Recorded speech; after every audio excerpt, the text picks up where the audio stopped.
On l'appelle la ville aux 1000 cheminées. Roubaix version pile, c'est l'héritière du passé industriel textile, berceau de plusieurs grandes fortunes du Nord. Version face, un taux de chômage de 30%, près d'un Roubaisien sur deux sous le seuil de pauvreté. Roubaix, 98 200 habitants, la moitié à moins de 30 ans. Roubaix, c'est la 4e ville la plus peuplée des Hauts-de-France. Une ville en pleine crise politique depuis le départ de Guillaume Delbarre, l'ancien maire condamné pour fraude fiscale. Une mairie aujourd'hui très convoitée. Comment tu vas ? Le député de la circonscription s'est déclaré le premier. David Guiraud, candidat de la France Insoumise, il porte la liste fier de Roubaix. Évidemment que quand on est un jeune qui grandit à Roubaix, par exemple, ça a des conséquences. Les conséquences, c'est quoi? C'est que quand vous déposez un dossier de logement dans une autre ville que Roubaix, on vous le refuse parce que vous êtes roubaisien. Quand vous cherchez un travail, s'il y a marqué que vous êtes roubaisien, on vous refuse bien souvent un travail ou même un stage. Donc c'est cette question de la fierté-là et de redevenir une ville qui compte. C'est bien et toi? Bah ouais, écoute, hein, Tout va bien. ça fait partie des propositions qu'on porte d'avoir dans chaque quartier des lieux, des espaces intergénérationnels pour faire revivre et en tout cas travailler cet instinct de solidarité qui est fort à Roubaix mais qui a besoin de politique publique. Donc il y a de l'animation, il y a des politiques sociales, puis après bon, vous avez des sujets prioritaires à Roubaix.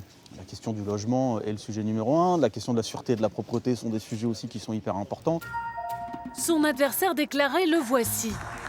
Alexandre Garcin, maire sortant, élu dans l'urgence en décembre.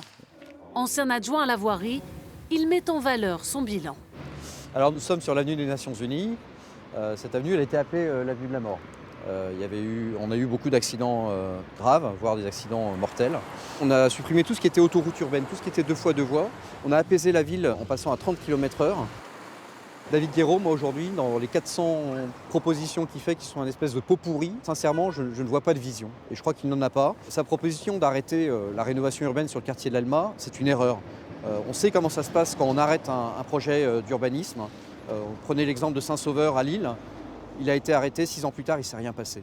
Moi, je ne veux pas laisser les habitants de l'Alma dans la difficulté pendant 6 ans encore, alors que leur logement se dégrade et qu'ils ont besoin d'être rénovés.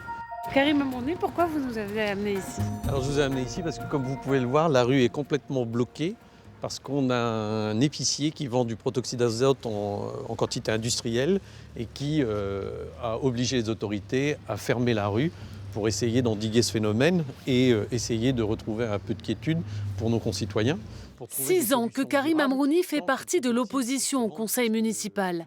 Cet orthodontiste, enfant de Roubaix, est à la tête d'une liste de gauche rassemblée hors LFI. Il en appelle à l'apaisement. Il faut qu'on retrouve une relation aux habitants. Il faut que leur cadre de vie devienne un modèle de société. Il faut absolument qu'ils soient en quiétude. Donc une police municipale qui soit à leur service et qui fasse qu'ils se sentent en sécurité. Lui aussi est marqué à gauche, mais c'est une liste citoyenne élargie qu'il mène aujourd'hui. On arrive au couvent. Pourquoi ce lieu? Exactement. C'est un lieu important pour nous parce que c'est ici que nous nous sommes lancés officiellement. C'était le 9 janvier dernier, Nassim Zeglache-Sali lance sa liste pour Roubaix. Une liste qui est composée de gens aussi qui ne sont pas obligatoirement en politique et qui veulent et qui incarneront, moi je pense, le renouveau dont Roubaix a besoin. Dans une ville où seul un électeur sur 4 va voter, il veut redonner le pouvoir aux habitants. 35 propositions, notamment pour la jeunesse. Nous portons d'abord un plan d'investissement massif dans les écoles parce qu'elles sont dans un état de grande vétusté et aussi un plan dédié à la jeunesse pour accompagner chaque jeune de l'école jusqu'à l'emploi. Bonjour. Céline Saya portera les couleurs du Rassemblement national. Assistante parlementaire à Bruxelles, elle est également déléguée du RN Jeune dans le Nord.